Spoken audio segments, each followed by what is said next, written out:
సమస్యల పరిష్కారం కొరకు ఆంధ్రప్రదేశ్ రాష్ట్ర విద్యుత్ ఉద్యోగుల ఐక్య కార్యాచరణ సమితి విద్యుత్ సంస్థల యాజమాన్యాలతో దఫాలుగా చర్చలు జరిపినప్పటికీ సమస్య పరిష్కారం కనుచూపు మేరలో కనపడలేనటువంటి దృష్ట్యా దశలవారీ ఆందోళన కార్యక్రమాన్ని పిలుపుకోవడం జరిగింది.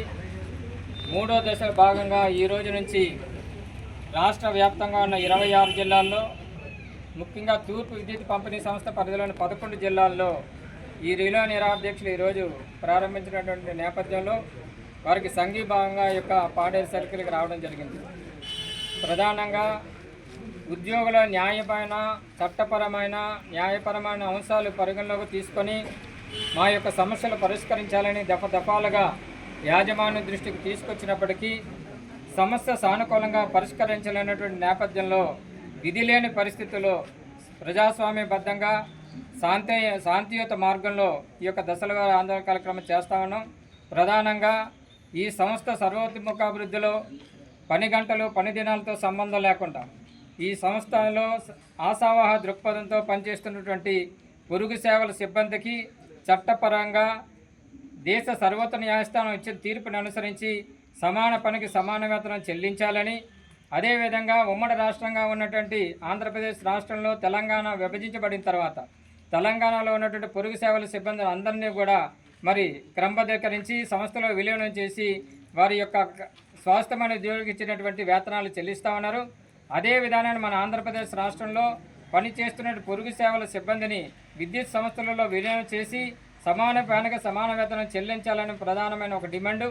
అదేవిధంగా వినియోగదారులకు మెరుగైన నాణ్యమైన సత్వరమైన సేవలు వారి ముంగిటి తీసుకొచ్చే ఉద్దేశంతో ఏర్పాటు చేసినటువంటి విలేజ్ వార్డు సచివాలయాల్లో విద్యుత్ సంస్థ తరపున సేవలు అందిస్తున్నటువంటి ఎనర్జీ అసిస్టెంట్స్కి మరి ఈ యొక్క సంస్థలో ఏవైతే స్వాస్థ్యమైనటువంటి ఉద్యోగులకు ఉన్నటువంటి సర్వీస్ నిబంధనలు ఉన్నాయో అదే నిబంధనలు వర్తింపజేయవలసినటువంటి ఆవశ్యకత ఉంది. కానీ యాజమాన్యాలు సహజ న్యాయ సూత్రాలకి, సమాన అవకాశాలకి భంగం కలిగే రీతిలో, వారి యొక్క భవిష్యత్ ప్రయోజనాలకు విఘాతం కలిగే రీతిలో నూతన సర్వీస్ రెగ్యులేషన్స్ తీసుకురావడాన్ని తీవ్రంగా ఖండిస్తా ఉన్నాం. గతంలో యాజమాన్యంతో ప్రభుత్వంతో జరిగినటువంటి చర్చల్లో ఈ యొక్క అసంబద్ధమైనటువంటి కార్మికులకు ప్రయోజనాలకు విఘాతం కలిగించేటటువంటి నూతన సర్వీస్ రెగ్యులేషన్స్ రద్దు చేయాలనేటువంటి డిమాండ్ మీద నాటి యొక్క ప్రభుత్వ అధినేతలు, యాజమాన్యాలు ఒప్పుకొని తాత్కాలికంగా నిలుపుదల చేసి కార్మిక చట్టాల ప్రకారంగా గుర్తింపబడిన కార్మిక సంఘాలతో చర్చించి అవసరమైన మార్పులు చేర్పులు చేస్తామని, లేదా అనివార్యమైన పరిస్థితిలో అవసరం అనుకుంటే ఈ యొక్క న్యూ సర్వీస్ రెగ్యులేషన్స్ని రద్దు చేసి వారందరికీ కూడా పాత సర్వీస్ రెగ్యులేషన్స్ని అమలు చేస్తామని స్పష్టమైన లిఖితపూర్వకమైన హామీ ఇవ్వడం జరిగింది. కానీ ఆ తాత్కాలికంగా నిలుపుదల చేసిన వాటిని ఇటీవల కాలంలో మళ్ళీ పునరుద్ధరించి కొత్త సర్వీస్ రెగ్యులేషన్ తీసుకొచ్చారు. అదేవిధంగా ఈ యొక్క సంస్థలో నిబద్ధతతో, చిత్తశుద్ధితో, అంకిత భావంతో విధులు నిర్వహించినటువంటి సందర్భంలో దురదృష్టవశాత్తు ప్రమాదానికి గురై మరణించిన, లేదా శాశ్వత దుర్బలత్వం పొందిన, లేదా అనారోగ్యంతో మరణిస్తే వారిపై ఆధారపడిన కుటుంబ సభ్యులకి సంస్థలో ఉన్నటువంటి నిబంధనల ప్రకారంగా కారుణ్య నియామకం ప్రకారంగా ఉద్యోగాలు ఇవ్వకుండా నూతన సర్వీస్ రెగ్యులేషన్స్ ప్రకారంగా ఏకీకృత స్థిరీకృత పే అంటే కన్సాలిడేటివ్ పేతో నామినల్గా వాళ్ళకి ఇవ్వాల్సిన వేతనాలు ఇవ్వకుండా మరి కన్సాలిడేటివ్ పే అని ఇచ్చి వారికి కొత్త సర్వీస్ రెగ్యులేషన్స్ ఇచ్చి వాళ్ళ భవిష్యత్ అగమ్య గోచరంగా తయారు చేస్తున్న యాజమాన్యాల మొండి వైఖరిని తీవ్రంగా ఖండిస్తూ ఉన్నాం. తక్షణమే ఈ సంస్థలో ఒకే విధులు బాధ్యతలు నిర్వహిస్తున్నటువంటి ఉద్యోగులకు అందరికీ ఒకటే సర్వీస్ రెగ్యులేషన్స్ అమలు చేయాలని, కొత్త సర్వీస్ రెగ్యులేషన్స్ రద్దు చేయాలని ఈ సందర్భంగా మీ ద్వారా ప్రభుత్వానికి విజ్ఞప్తి చేస్తా ఉన్నాం. అదేవిధంగా ఒకే విధులు బాధ్యతలు నిర్వహిస్తున్నటువంటి ఉద్యోగులకి 1/2/99 ముందు వాళ్ళకి ఓల్డ్ పెన్షన్ స్కీము, 1/2/99 తర్వాత నియమించబడిన వాళ్ళకి ఈపీఎఫ్ అనేది అసమానతలకి దారితీస్తూ ఉంది. సహజ న్యాయసూత్రాలకి సమాన అవకాశాల భంగం కలిగిస్తున్నటువంటి దృశ్య. అంతేకాకుండా రాష్ట్ర ప్రభుత్వ ఉద్యోగులకి 1/9/2004 వరకు నియమించబడిన ఉద్యోగులకు అందరికీ పాత పెన్షన్ విధానం అమలు చేస్తూ ఉండగా దురదృష్టవశాన విద్యుత్ సంస్థలో 1/2/99 నుంచి ఆ స్కీమ్ని రద్దు చేశారు. కాబట్టి విద్యుత్ సంస్థలో పనిచేస్తున్నటువంటి 1/9/2004 ముందు నియమించబడిన ఉద్యోగులకు అందరికీ కూడా తప్పనిసరిగా ఓల్డ్ పెన్షన్ స్కీమ్ వర్తింపు చేయాలని మీ ద్వారా ప్రభుత్వానికి విజ్ఞప్తి చేస్తున్నాం.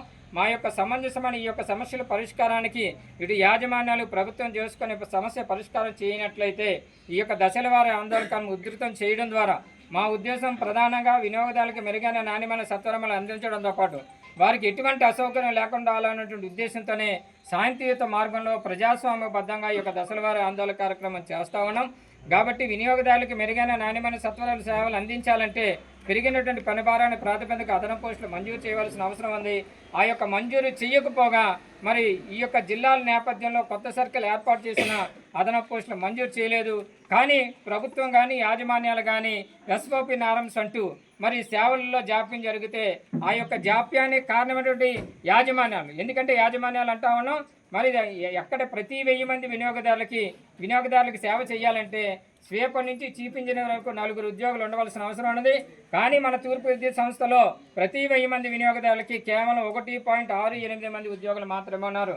అయినప్పటికీ ఇక్కడ గమనించవలసిన ప్రధానమైనటువంటి విషయం వినియోగదారులకు మెరుగైన సత్వరమైన సేవలు అందించడంతో పాటుగా సంస్థ అంతర్గత సామర్థ్యం పెంచడం ద్వారా యావత్ భారతదేశంలోనే అతి తక్కువ సాంకేతిక వాణిజ్య నష్టాలతో నడపబడుతుందంటే కేవలం ఈ యొక్క విద్యుత్ సంస్థలో పనిచేస్తున్న విద్యుత్ ఉద్యోగుల కృషి మాత్రమే సందర్భంగా మనవి చేస్తూ ఈ యొక్క విషయాన్ని కూడా పరిగణన తీసుకొని సమంజసమైన సమస్యల పరిష్కారంలో రాష్ట్ర ప్రభుత్వం వెంటనే జోక్యం చేసుకొని సమస్యలు పరిష్కరించవలసిందిగా పత్రికాముఖంగా ప్రభుత్వానికి విజ్ఞప్తి చేస్తుంది.